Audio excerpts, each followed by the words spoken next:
सरकार द्वारा जिस प्रकार के चाल चलन और चरित्र का प्रदर्शन किया जा रहा है, उसको आम जन की पीड़ा को जानते हुए समझते हुए ये धरने प्रदर्शन का आयोजन किया। भारतीय जनता पार्टी का कार्यकर्ता समाज में एक जागरूक नागरिक कार्यकर्ता का काम करता है, समाज को जगाने का काम करता है, और उस काम को भारतीय जनता पार्टी का प्रत्येक कार्यकर्ता अपने शीर्ष नेतृत्व के आह्वान पर समय समय पर जागृत करता रहता है। बंधुओं, जहां तक इस धरना प्रदर्शन की बात है, सरकार किसको कहते हैं?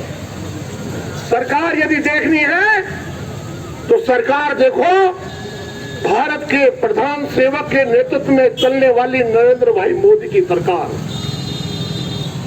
जिसने पूरे विश्व को दिखाया कि भारत विश्व का सर्वश्रेष्ठ देश है।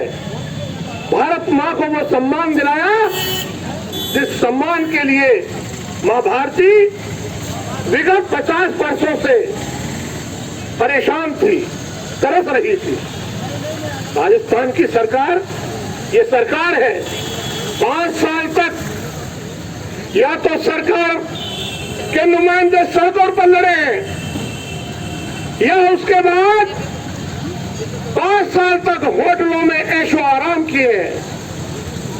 जहां तक गंगापुर विधानसभा क्षेत्र की बात है, जिस प्रकार से अत्याचार, दुराचार, चोरी, डकैती, लूटधरी, मारपीट की घटनाएं हो रही है, ऐसी किसी जंगल राज के अलावा और कहीं हो नहीं सकती।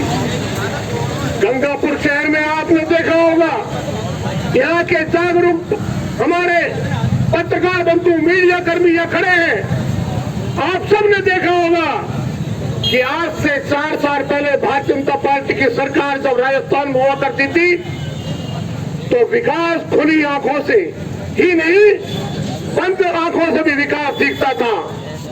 आज गंगापुर शहर के, गंगापुर विधानसभा क्षेत्र के किसी भी कोने में चले जाओ, जो विकास आज से 4 साल पहले भारतीय जनता पार्टी की सरकार में और हमारे प्रतिनिधियों ने किया, उसके बाद वहां एक भी ईंट लगी हो तो मैं आप जो कहो करने को तैयार हूं। बंधुओं, भारतीय जनता पार्टी ऐसे जिम्मेदार कार्यकर्ताओं की पार्टी है, ऐसे नेताओं की पार्टी, ऐसे संगठनकर्ताओं की पार्टी है, जिसने जो कहा वो देश को दिया। देश को जो सपने दिखाए वो सपने पूरे किए। आप और हम सब जानते हैं, भारतीय जनता पार्टी के सैकड़ों कार्यकर्ता बैठे, बुजुर्ग बैठे, माताएं बहनें बैठी है, मेरे देश के नागरिक सुन रहे हैं। कई सारे मुद्दे ऐसे थे जिनके बारे में लोग हमारी हंसी उड़ाते थे, ताक लगाकर हमारा मजाक उड़ाते थे, कहते थे ये झूठे सपने दिखाते हैं। हम जब छोटे थे तो एक नारा लगता था, जहां हुए बलिदान मुखर्जी वो कश्मीर हमारा है, जो कश्मीर हमारा है वो सारा का सारा है। राम मंदिर के आंदोलन में जो भारतीय जनता पार्टी के कार्यकर्ता जब सड़क पर निकलता था तो राम लला हम आएंगे, मंदिर वही बनाएंगे, राम लला हम आएंगे, मंदिर वही बनाएंगे, तो कांग्रेसी और विरोधी लोग कहते थे पर तारीख नहीं बताएंगे, पर तारीख नहीं बताएंगे। हम कहते थे कश्मीर से धारा 370 और 35A को हटाएंगे। विपक्ष कहता था भारतीय जनता पार्टी के लोग, जनसंघ के लोग झूठ बोलते हैं, ये झूठे सपने दिखाते हैं। एक नेता ने कहा कि जिस दिन कश्मीर से धारा 370 और 35 से हट जाएगी, भारत की सड़कों पर खून की नदियां बह जाएगी। भारत मां का झंडा कोई कश्मीर में उठाने वाला नहीं रहेगा। हम उस भारतीय जनता पार्टी के कार्यकर्ता बंधुओं, जिसने धारा 370 को भारत मां के 70 साल से रक्त रंजित सीने को 5 सेकंड के वक्तव्य में कि जम्मू कश्मीर से धारा 370 और 35A को अविलंब रूप से एक वक्तव्य के 5 शब्दों के लाइन से विधान लोकसभा और राज्यसभा से हटा दिया, उस खंजर को निकाल कर फेंक दिया। हम उस भारतीय जनता पार्टी के कार्यकर्ता हैं। भारतीय जनता पार्टी के कार्यकर्ताओं ने कहा हम मंदिर वहीं बनाएंगे, रामलला हम आएंगे, मंदिर वहीं बनाएंगे। हमने मंदिर वही बनाया। पूरे देश में कहीं दुश्मनी का एक कंकर भी नहीं हुआ, सबने मिलकर बनाया। सुप्रीम कोर्ट का निर्णय आया, सच्चाई की जीत हुई। पूरे देश में हिंदू मुसलमान सबने मिलकर उसका स्वागत किया और आज भव्य मंदिर का निर्माण 2024 में रामलला उस मंदिर में विराज जाएंगे। हम उस भारतीय जनता पार्टी के कार्यकर्ता हैं, जो कहते हैं वो करते हैं। और जो हमने कहा आगे भी जो हमारे नेतृत्व कह रहा है, आप निश्चित मानकर चलिए हम कहेंगे। और राजस्थान की स्थिति को लेकर भी हम बात बता रहे हैं। जिस सरकार के नुमाइंदे आज की तारीख में राजस्थान में 160 मुख्यमंत्री है, हर विधानसभा में एक मुख्यमंत्री बैठा है, अपनी मर्जी से सरकार चला रहा है। चाहे नगर परिषद हो, पंचायत समिति हो, कोई और डिपार्टमेंट वो हो, प्रत्येक डिपार्टमेंट में अलग अलग मंत्री बिठा रखे हैं, सबको अलग अलग विभाग बांट रखे हैं। यदि कहीं पत्ता भी हिलता है तो विधानसभा के मुख्यमंत्री, पहले राजस्थान के मुख्यमंत्री हुआ करते थे, अब गंगापुर विधानसभा के मुख्यमंत्री जी को पता लगता है कि हमारे बिना कोई पत्ता नहीं हिल जाए, हमारे बिना कुछ और ना हो जाए। हम देखते हैं, आप सब देख रहे हो, आप निश्चित रूप से मान के चलिए, हम सबको, हम गंगापुर शहर के पानी की बात हो, जिस दिन हमारी सरकार जिसमें अंतिम चरणों में चल रही थी, चंबल परियोजना को निश्चित रूप से प्रण कर लिया। चाहे कुछ भी हो, सरकार के इसी कार्यकाल में चंबल परियोजना का उद्घाटन करते हुए चालू करना है। वो चंबल परियोजना आज कहाँ है? जस की तस वही पड़ी है। आपने देखा हमारे विधायक महोदय ये कहा करते थे धुंधेश्वर में ऐसा बनाएंगे, धुंधेश्वर को ऐसा बनाएंगे, नहर को ऐसा बनाएंगे। मैं इनसे कहा करता था यार धुंधेश्वर को तो बना देंगे, और बनाया भी। आज गंगापुर विधानसभा क्षेत्र नहीं, अपितु तो हमारे पूरे क्षेत्र के लोगों के लिए धुंधेश्वर एक रमणीय क्षेत्र के रूप में आप सबके सामने स्थित है। टकाटक सड़क, आंख बीच के ओआमर बालाजी के पास से चले जाओ, आंख बंद कर सीधे वहीं उठे जगह रुकोगे।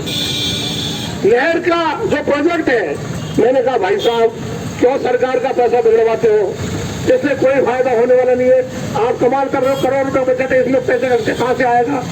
लेकिन अपने मजबूत इरादों के साथ में भारतीय जनता पार्टी के जनप्रतिनिधियों ने एक ठान लिया कि हम निश्चित रूप से इसको बनाकर ही छोड़ेंगे। प्रोजेक्ट तैयार हुआ, प्रोजेक्ट बना भी, और आज जिस प्रकार से प्रोजेक्ट पड़ा हुआ है 10 आप सब देखने वाले हैं। तो हम आपसे यही कहने आए हैं, कानून व्यवस्था की बात आप देख लीजिए। कानून व्यवस्था की स्थिति रोज, अभी आपने देखा होगा बावनवास में, अभी विगत दिनों, अभी 3-4 दिन पहले ही 2 महिलाओं के साथ में एक अध्यापिका को मोटरसाइकिल पर लिफ्ट देकर ले गए और जाकर बलात्कार। उसके 2 दिन बाद दूसरा बलात्कार हो गया। ऐसा कोई दिन नहीं जा रहा इस क्षेत्र में। गंगापुर, बावनवास, सवाई माधोपुर, सपोटरा, करौली, ये सब क्षेत्र अलग अलग नहीं है। इस राज में, इस जंगल राज में क्या हो रहा है? ना बहन सुरक्षित, न बेटी सुरक्षित, न मां सुरक्षित, न जवान सुरक्षित, न किसान सुरक्षित। क्या हो रहा है? और मैं आपको बताना चाहूंगा, विधि का विधान होता है। आपने देखा होगा इससे पूर्व जब ये सरकार आया करती थी, जब लोग कहा करते थे कांग्रेस और काल, कांग्रेस और अकाल, कांग्रेस और काल इसका एक ही राशि है, और वो हुआ ही करता था, अकाल पड़ा करता था पिछले कार्यकाल में। अब जब की बार अकाल नहीं पड़ा तो अतिवृष्टि हो गई। तो ये योग संयोग भी काम, प्रकृति भी नहीं चाहती है कि ये सरकार में बैठे हैं। प्रकृति किसी भी रूप में नहीं चाहती है कि कांग्रेस राजस्थान में की सत्ता में आए। इसलिए मैं आप सबसे आज भारतीय जनता पार्टी के सैकड़ों कार्यकर्ताओं की आवाज बनकर हम एक साथ सब मिलकर आज ये हमने धरना दिया है। और गंगापुर के प्रत्येक नागरिक का, दूर दराज गांव, पीछे झोपड़ी में बैठने वाले इंसान का दुख दर्द जानकर प्रत्येक भारतीय जनता पार्टी का कार्यकर्ता उस दुख दर्द को दूर करने की, पीड़ा को हरने का हर संभव प्रयास करेगा। हम ये विश्वास दिलाना चाहते हैं। और राजस्थान में बहती अंधी, बहरी, गूंगी इस विकलांग सरकार को निश्चित रूप से 2023 में अपने, वैसे तो ये कभी भी जा सकती है, सरकार तो है नहीं, अपना टाइम पास कर रहे हैं। अभी आपने देखा होगा किस प्रकार का चल रहा था, सरकार से लड़ रही थी और जिस प्रकार से अपने आंकड़ों का आदेश, एक मुश्त पूरे विधायकों का इस्तीफा, और इस्तीफा आज तक राजस्थान सरकार को आज तक पता नहीं वो इस्तीफा हुआ क्या।